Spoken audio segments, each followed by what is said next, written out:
জলবায়ু পরিবর্তন মোকাবেলায় চট্টগ্রামত SZHM ট্রাস্ট ক্লাইমেট চ্যাম্পিয়ন 2025 প্রতিযোগিতার পুরস্কার বিতরণ অনুষ্ঠিত।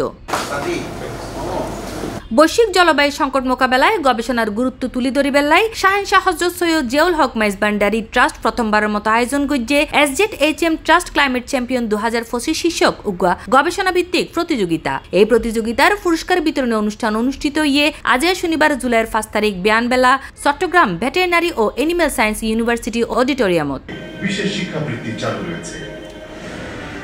বর্তমান সময়ের নিরিখে শাহেনশাহ হযরত সৈয়দ জিয়াউল হক মেজবান্ডারি ট্রাস্টের উপদেষ্টা প্রফেসর ডক্টর মোহাম্মদ জসিমউদ্দিনের সভাপতিত্বে এ সময় স্বাগত বক্তব্য প্রদান করে SZHM ট্রাস্টের সচিব অধ্যাপক AYMD জাফর। এ সময় প্রধান অতিথি হিসেবে অনুষ্ঠানত উপস্থিত আছেন চট্টগ্রাম ভেটেরিনারি ও এনিম্যাল সায়েন্সেস বিশ্ববিদ্যালয়ের উপাচার্য প্রফেসর ডক্টর মোহাম্মদ লুৎফর রহমান। এছাড়াও বিশেষ অতিথি হিসেবে উপস্থিত আছেন চট্টগ্রাম বিশ্ববিদ্যালয়ের বিজ্ঞান অনুষদের ডিন প্রফেসর ডক্টর মোহাম্মদ আলামিন, চট্টগ্রাম ভেটেরিনারি ও এনিম্যাল সায়েন্সেস বিশ্ববিদ্যালয়ের পরিচালক গবেষণা ও সম্প্রসারণ প্রফেসর ডক্টর আব্দুল আহাদ এবং বিশ্ববিদ্যালয়ের proctor professor doctor Mohammad Mahbubur Rahman. তো জলবায়ু পরিবর্তন বিষয়ও যে ইবে মানুষরে বিশেষ করে দরিদ্র শ্রেণীরে আরও দরিদ্র করার কারণ তারার জীবিকার পথ রুদ্ধ করে দেয় জলবায়ু পরিবর্তনের কারণে। কৃষিক্ষেত্রে হইতে পারে বহুত জায়গাত উৎপাদন হ্রাস হয়ে যাবে, আবার কিছু কিছু ক্ষেত্রে যেন বনভূমি আর অবক্ষয়র জলবায়ু পরিবর্তনের কারণে।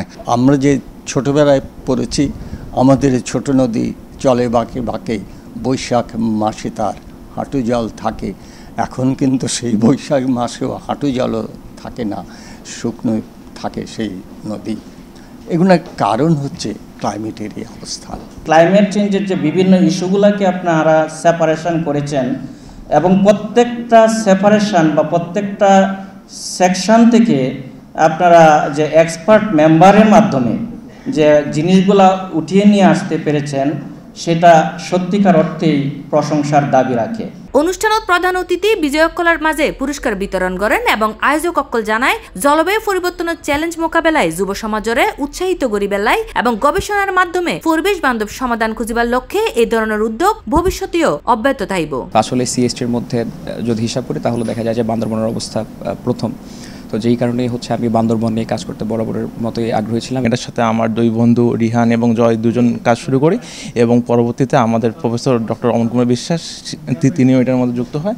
তো আমরা চারজন মিলেই মোটামুটি এই রিপোর্টও করি, প্রপোজালটা তৈরি করি। আমি নিচে প্র্যাকটিসটা একটু দেখতে চাই কিভাবে আমরা এই প্র্যাকটিসটা করি, টপ ডাউন অ্যাপ্রোচটাকে আমরা কিভাবে নিই। C+ TV Chittagong.